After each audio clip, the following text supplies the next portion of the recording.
everyone. Welcome back to the channel. Today, we're diving deep into The Psychology of Money by Morgan Housel, one of the best books out there on understanding not just how money works, but how our minds work around money. See, the difference between getting rich and staying rich, between saving and wasting, often comes down to your mindset and behavior, not your income or fancy financial knowledge. In this video, I'll walk you through every key insight from the book, all 20 chapters, so you'll get the full picture and maybe even change how you think about your money forever. Let's jump right in. Chapter 1. No one's crazy. Morgan starts by saying something simple but powerful. No one is crazy when it comes to money. What does that mean? Well, everyone sees money through their own life experiences. If you grew up during a recession, you might be scared of investing. If you grew up wealthy, you might be more comfortable taking risks. So, what looks like a bad money decision to one person might make perfect sense to someone else based on their personal story. This helps us understand why people have wildly different money habits and beliefs, and why it's pointless to judge others without knowing their background. The key here is self-awareness. Recognize your own biases and avoid harsh judgment of others. Chapter 2. Luck and Risk. Next, the book teaches us about luck and risk, two sides of the same coin. Take Bill Gates, for example. He was lucky to grow up near a computer at a time when hardly anyone had access to one. That gave him an enormous head start. But on the flip side, people who seem to do everything right can still fail because of bad luck, like being born in the wrong place or timing things poorly. Morgan's point? Don't take all success as purely skill, and don't blame failure solely on poor decisions. Luck and risk affect everyone. So, be humble about your wins and compassionate about others' losses. Chapter 3. Never enough. One of the most important lessons is about knowing when to stop. Many people chase more and more money without ever feeling satisfied. The book shares a story about Rajat Gupta, a billionaire who risked it all to get even richer and ended up losing everything because he didn't know when he had enough. This is a trap many fall into. Chasing more can make you blind to risks and mistakes. So, define what enough means to you, whether it's a certain lifestyle, financial independence, or peace of mind, and stick to it. Chapter 4. Confounding Compounding. This chapter is about the magic of compounding, often called the eighth wonder of the world. Warren Buffett didn't become a billionaire overnight.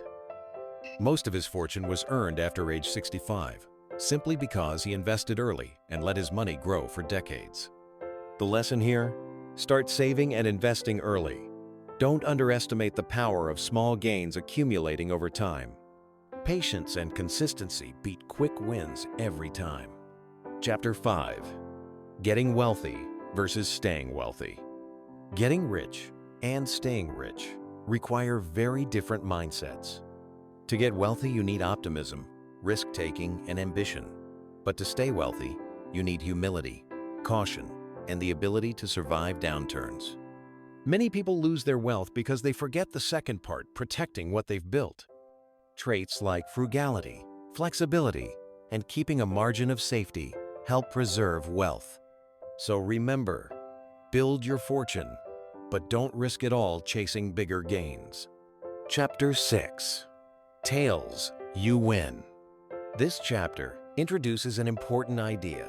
Most financial success comes from a few big wins, not consistent small successes. In investing, a handful of stocks generate most returns.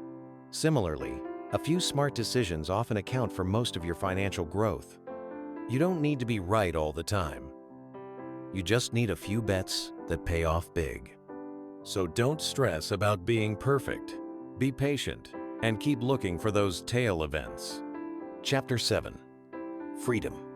Morgan says the ultimate goal of wealth isn't possessions or status, it's freedom. Freedom means having control over your time and choices. It's being able to say no to things that don't matter. Money can buy that freedom, which is priceless. So, focus on building wealth that gives you autonomy, not just stuff. Chapter 8. The Man in the Car Paradox.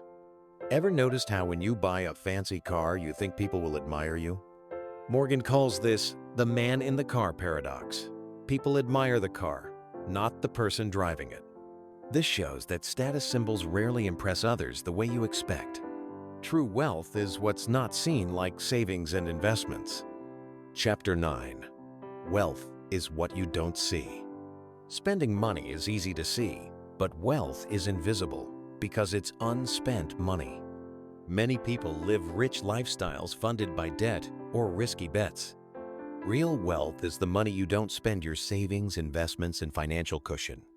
So, don't confuse flashy spending for real wealth. Chapter 10. Save money. Saving money is the most important part of building wealth. It's not about how much you earn, but how much you keep. A high savings rate gives you freedom and options, even if your income is modest.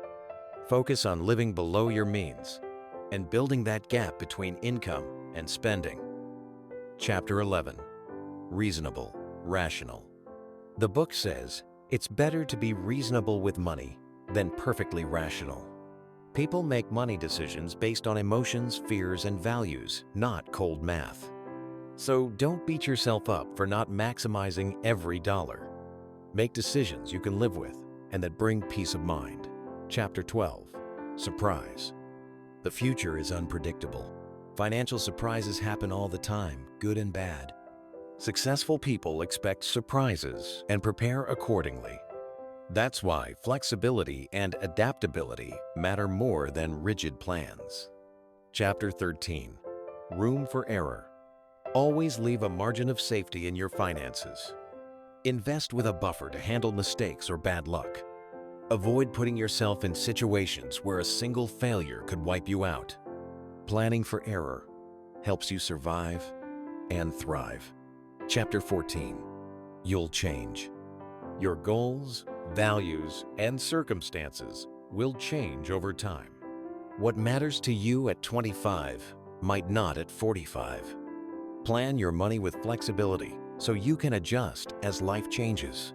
Chapter 15. Nothing's free. Everything costs something. There's no free lunch. Investing comes with volatility.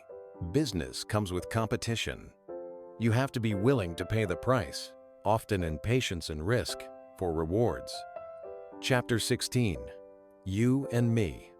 Different people have different time horizons and risk tolerances. What feels risky to you might be safe for someone else with a longer timeline. Don't blindly copy others' financial moves without understanding your own context. Chapter 17. The Seduction of Pessimism. Pessimism sounds smarter and more cautious, but optimism has historically been the better bet. The world improves over time. Stock markets grow. Technology advances. Stay cautiously optimistic about your financial future.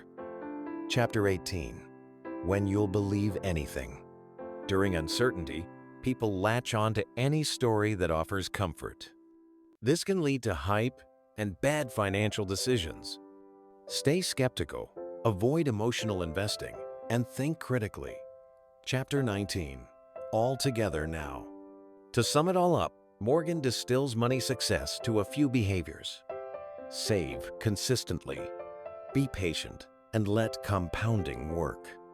Expect surprises and build flexibility. Avoid extreme risks.